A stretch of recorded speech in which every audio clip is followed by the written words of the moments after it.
Hey everybody, and welcome back. I want to start off by wishing everybody a happy new year. This is 2018. Today's January 1st, and I thought I'd start the new year off right by highlighting actually giving an update to one of my more popular videos, and as you can see, that is my Nolan Ryan collection. So I wanted to start off first by showing this is without a doubt this is my favorite card. If I had to choose just one card that I could keep and had to get rid of the rest, this would be the card I would choose. And that's because as a kid growing up in the late 80s, early 90s, the Nolan Ryan rookie card kind of captured my imagination. It was the #1 card on my bucket list. I'd say even more popular for me than even something like the 52 Mickey Mantle. But this is the Nolan Ryan rookie card, and it's funny because it shows a guy in there by the name of Jerry Koosman, who was in his own right a great player. He had a long, productive career with 222 wins. But back in '68, Jerry Koosman was a bona fide star. He was an all-star in '68 and '69, and Nolan Ryan was just an up-and-coming prospect. I guess you would sum up his career back then as somebody that you could just say in the word potential. Had a great arm. He was selected in the 12th round, and the scout that signed him said he had the greatest arm he'd ever seen. But he had some control issues. But still, he got to be a member of that great '69 amazing Mets team. There they had Seaver and Koosman as the two primary pitchers.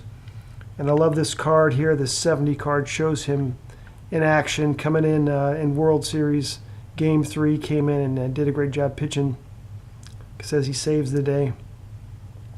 His Mets cards, they're all, most of them are high-numbered cards, so they come at a premium. But just gorgeous cards. Love that 71.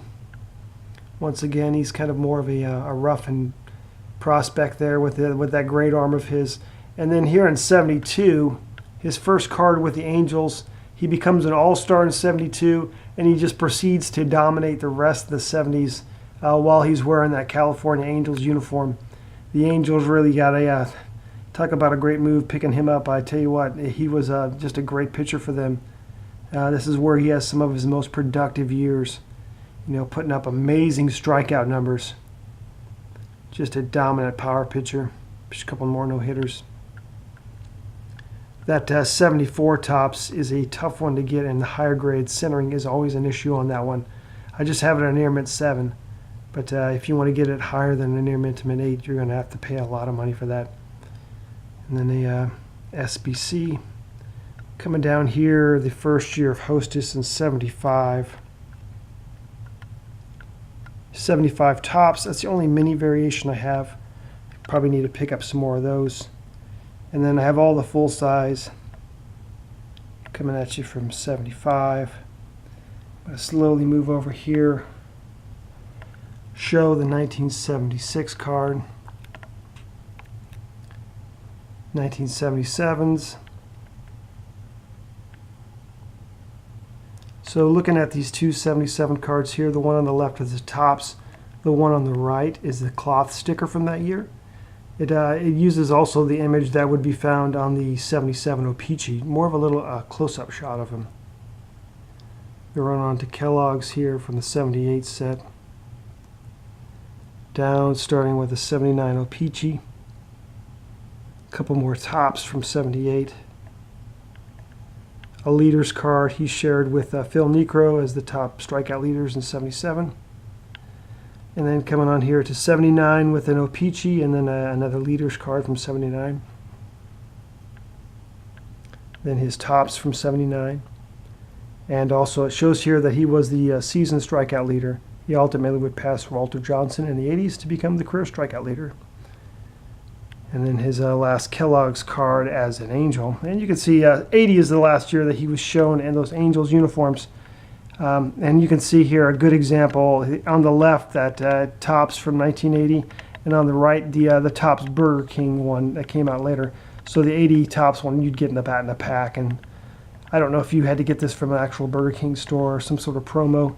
Shows him now that he's in a Houston Astros uniform.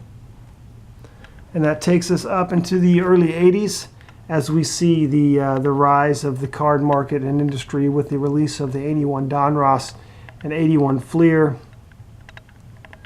Most of these are just they're near Mint 8 collector grade. I'm not interested in high grade copies of these.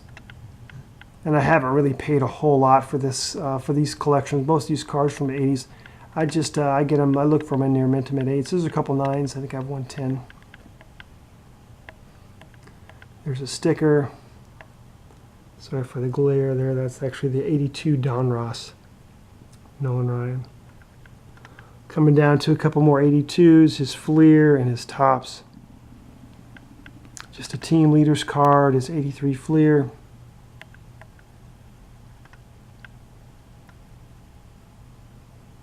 Kellogg's and O-Pee-Chee. His Topps. Love the 84 Donruss. Just love the look of that card. Good colors. 84 Fleer. A Topps leader. His 84 Topps and then an 85 Fleer. And hold on for a moment while I'm going to move around. I hope you don't get dizzy or sick from watching this video. Looking here down to his 85 Topps. You can see 86 Fleer did a little miniature Nolan Ryan set, or not just a set in general. That's the Nolan Ryan card. I really like the 86 Donruss and Fleer. Both of those in a Mint 9. Topps, Donruss. I don't have all the, even notice there's some gaps here. I don't have all the 80s cards from Nolan Ryan. It's not my objective to collect every single one. I'll just pick them up here or there when I find them at a good price. Both these 88s and mints. Here down here is the only one I have that's a Gem Mint 10. That's his 89 Bowman. And you also notice that he's now in a Texas Rangers uniform.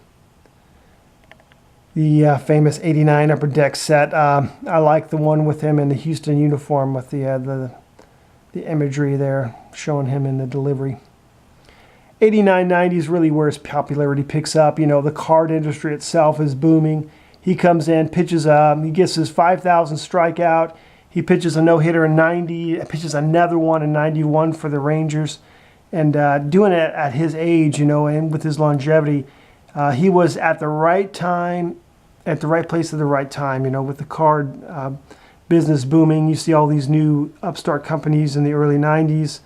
And so there was a lot of cards being produced, and every kid, including myself, thought they were going to get rich, you know, off their baseball cards, you know, and Nolan Ryan kind of fit into that craze. You know, he was probably the most popular pitcher at that time. Here's my only Nolan Ryan autograph here. Just authentic, but still, I'll take it. Now let me move over here and show you some more of the oversized stuff. I showed earlier the 75 Hostess individual. I had it at an Airman 7. This panel, I have it in an 8. And then just a couple of these, a star set from 86, nothing too spectacular. But it shows him a couple in the Angels. This one actually shows him batting here. That's the only card I think I show him batting. And then shows him bunting there too. And then I have some more panels of him back with the Astros. And then just wrapping it up with a couple more panels. And that's going to wrap it up. Once again, everybody, I hope you have a fantastic new year. Once again, I appreciate all your posts and comments. Hope you enjoyed the video, and I'll talk to you again later. Thanks.